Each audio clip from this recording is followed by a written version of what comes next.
All right, everybody, I gotta go. You know, I have an appointment.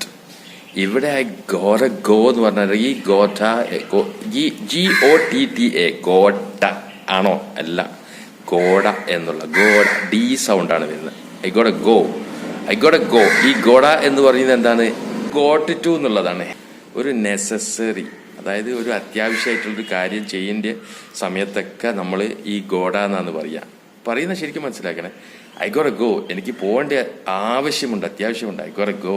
All right everybody, നമ്മളിങ്ങനെ പറയില്ലേ, all right, എല്ലാം വർത്താനൊക്കെ പറഞ്ഞു കഴിഞ്ഞ് എനിക്ക് പോകേണ്ട സമയമായി കഴിഞ്ഞാൽ ഓൾ റൈറ്റ് എവരിബഡി, ശരി എല്ലാവരോടും. ഐ ഗോട്ട ഗോ, എനിക്ക് പോകേണ്ട അത്യാവശ്യമുണ്ട്.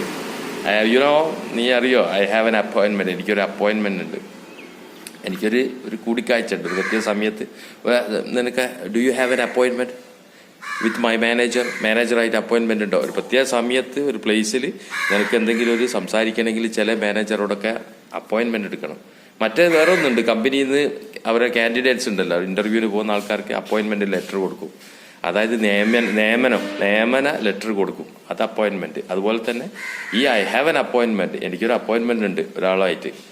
അപ്പോൾ ഐ ഗോട്ട ഗോറാന്ന് പറഞ്ഞു കഴിഞ്ഞാൽ ഡി ആണ് വരിക. I gotta go, I gotta take this, എനിക്കിത് എടുക്കൽ നിർബന്ധമാണ്. വി ഗോട്ട ഡു ദിസ്, നമ്മൾ ചെയ്യണം, ഇത് നിർബന്ധമായ ഒരു അത്യാവശ്യമായിട്ട് നെസസറിയാണ്. പറയുന്നത് മനസ്സിലാകുന്നുണ്ടോ? അപ്പോൾ ആദ്യത്തെ മനസ്സിലായി. അപ്പോൾ രണ്ടാമത്തേലേക്ക് പോവുകയാണ്. അതിൻ്റെ മുമ്പായിട്ടൊരു കാര്യം പറയട്ടെ, എല്ലാവരും ഒന്ന് ഈ ചാനൽ സബ്സ്ക്രൈബ് ചെയ്യും. അതുപോലെ തന്നെ ഇംഗ്ലീഷ് പഠിക്കാൻ താല്പര്യമുള്ളവർക്കൊക്കെ ഷെയർ ചെയ്ത് കൊടുത്ത്. ഈ ഉദാഹരണം ഒന്ന് ശ്രദ്ധിക്കും. I like her, I love her, I like you, I love you, എന്ത് വേണമെങ്കിലും. ഈ ലൈക്കും ലവും തമ്മിലുള്ള വ്യത്യാസം എന്താണ്? ഇപ്പോൾ ഉദാഹരണത്തിന് വേറൊരു ആണിനോട് നമ്മൾ പറയും, ഒരാളെ കാര്യത്തിൽ പറയാം ഐ ലൈക്ക് ഹിം. ഈ ലൈക്ക് എന്ന് പറഞ്ഞു കഴിഞ്ഞാൽ, അതായത് ലൈക്ക് എന്ന് പറഞ്ഞു കഴിഞ്ഞാൽ അവരെ ഇരിക്കാൻ ഇഷ്ടമാണ്, അവരുമായിട്ടുള്ള സമീപനം, സംസാരം ഒക്കെ എനിക്ക് എൻ്റെ ഒരേ റേഞ്ചിൽ തന്നെ അവരതും പോകുന്നുണ്ട്. എനിക്കെപ്പോഴും അവരെപ്പോഴും സംസാരിക്കുന്ന ഒരു മതിപ്പ് തോന്നുന്നുണ്ട്. എനിക്ക് എന്തോ ഒരു എന്താ പറയുക, ഒരു സമാധാനം കിട്ടുന്നുണ്ട് അവന് ഉള്ള സമയത്ത്. അങ്ങനത്തെ കേസിലൊക്കെ ആണെങ്കിൽ നമുക്ക് ലൈക്ക് പറയാം. നമ്മളുമായിട്ട് നമ്മൾ ഒരേ റേഞ്ചിൽ തന്നെയാണ് അവരെ ക്യാരക്ടർ, അവരെ ഇരിക്കാൻ ഇഷ്ടമാണ്, വർത്താനം പറയാൻ ഇഷ്ടമാണ്. അപ്പം ഐ ലൈക്ക് ഹെയർ എന്ന് പറയും. ഐ ലവ് ഹെയർ എന്ന് പറഞ്ഞാൽ ലവ് ആകുന്ന സമയത്ത് കുറച്ചും കൂടി ഡീപ്പായി അവരെ ശ്രദ്ധിക്കാൻ തോന്നി. പിന്നെ അവർക്ക് എന്തെങ്കിലും പ്രയാസം ഉണ്ടെങ്കിൽ നമ്മൾ അത് ചെയ്തു കൊടുക്കാൻ വേണ്ടിയിട്ട് നമ്മൾ കൂടുതൽ ഇൻട്രസ്റ്റ് കൊടുക്കും. അത് ചെയ്തിട്ടില്ലെങ്കിൽ അവരെ എന്താ പറയുക, അവരെ ഇതുമായിട്ട് അവർക്കൊരു വിഷമം വരുന്നവരെ നമ്മളെ മനസ്സ് വല്ലാണ്ട് പെട്ടയും. അത് ചെയ്തു കൊടുക്കാൻ വേണ്ടി നമ്മൾ എന്തും ചെയ്യും. നമ്മളെ ഫാമിലിയിൽ അവരെ കുറിച്ചിട്ട് പറയും, നമുക്ക് ഒന്ന് വിവാഹം കഴിക്കാൻ ആഗ്രഹമുണ്ട്. അങ്ങനെയുള്ള കുറച്ചും കൂടി ഡീപ്പായിട്ടുള്ള കേസിലാണ് ലവ് വരുന്നത്.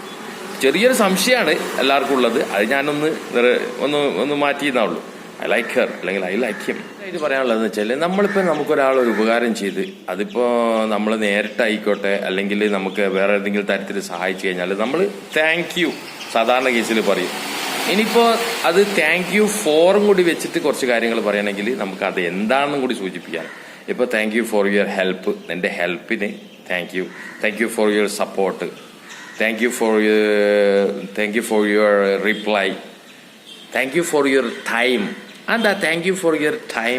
നമ്മളൊരു ലെറ്റർ അല്ലെങ്കിൽ ഒരു ഒഫീഷ്യലായിട്ടൊരു ഓഫീസർക്കൊക്കെ ലെറ്റർ ചെയ്യുന്ന സമയത്ത്, അതിപ്പോൾ നമ്മൾ ഇമെയിലായിട്ട് അയക്കുന്ന സമയത്തും അല്ലാതെയും നേരിട്ടൊക്കെ ചെയ്യുന്ന സമയത്ത് thank you for your time, അതായത് നിങ്ങളുടെ വിലപ്പെട്ട ടൈം. എൻ്റെ ഈ ലെറ്റർ വായിച്ച് കഴിഞ്ഞതിന് ശേഷമാണെന്നല്ലോ നമ്മൾ ലാസ്റ്റ് ചെയ്യുന്നത്.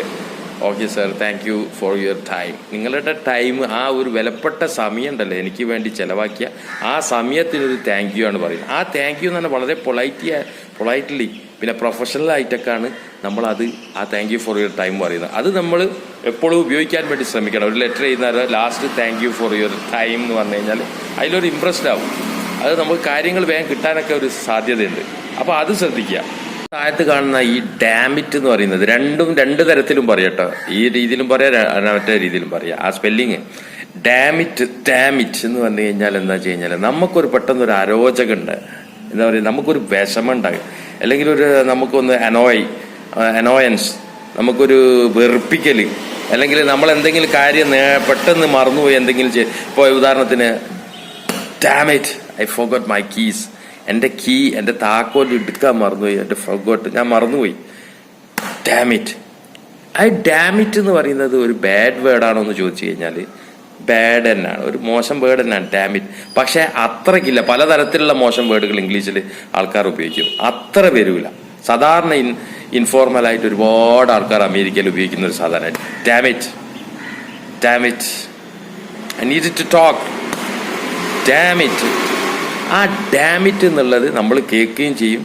ചില സമയത്ത് വെറുപ്പിക്കലായി കഴിഞ്ഞാൽ നമ്മളോട് അറിയാണ്ട് പറഞ്ഞു പോയാൽ ഡാമിറ്റ്. അതാണ് ഡാമിറ്റ് എന്നുള്ളത്. ഇംഗ്ലീഷിൽ അമേരിക്കക്കാരുടെ ഉപയോഗത്തിൽ ഓരോന്നോരോന്നോരോന്നോരോന്ന് നമ്മൾ പലതരത്തിൽ, നമ്മൾ പല കോലത്തിലും പല ഭാവത്തിലും ഇംഗ്ലീഷ് പഠിപ്പിക്കുകയാണ്. ചില സന്ദർഭങ്ങളിൽ ഇംഗ്ലീഷുകാർ നമ്മൾ അമേരിക്കൻകാരൊക്കെ ഉപയോഗിക്കുന്ന ചില വാക്കുകളും പദപ്രയോഗങ്ങളുണ്ട്, അത് ചിലപ്പം നമുക്ക് ദഹിച്ചെന്ന് വരില്ല. അതാണ് ഞാൻ ചില വാക്കുകൾ പറയുന്നത് അത് അങ്ങനല്ല ഇങ്ങനല്ല എന്ന് പറയുന്നത്. ഞാൻ ഇംഗ്ലീഷ് മൂവീസിലും മറ്റുമൊക്കെ കാണുന്നതാണ് ഞാൻ നിങ്ങളെ മുമ്പിൽ എത്തിക്കുന്നത്. അല്ലാതെ ഞാൻ എൻ്റെതായ വീക്ഷണം നിർത്തിയിട്ട് വലിയ ഡിക്ഷണറി ഉണ്ടാക്കി കണ്ടുപിടിച്ചിട്ട് പറയുന്നല്ല. അവർ പറയുന്നത് നമ്മൾ അതേപോലെ ഒപ്പിയെടുത്തിട്ട് നിങ്ങളെ മുമ്പിൽ എത്തിക്കാനാണ് ശ്രമിക്കുന്നത്. അപ്പോൾ ഈ വീഡിയോ ഇവിടെ അവസാനിപ്പിക്കുകയാണ്. എല്ലാവർക്കും ഇഷ്ടപ്പെട്ടു എന്ന് വിചാരിക്കുന്നു. ഒരു ലൈക്ക് അടിക്കി, മറ്റുള്ളവരിലേക്ക് ഷെയർ ചെയ്യും. നിങ്ങളുടെ സപ്പോർട്ട് എത്രത്തോളം ഹൈ ആകുന്നോ അത്രത്തോളം നമുക്ക് ഇൻട്രസ്റ്റിംഗ് ആയിട്ടുള്ള വീഡിയോസ് ഇനിയും വരുന്നതായിരിക്കും. ഓക്കെ, നന്ദി.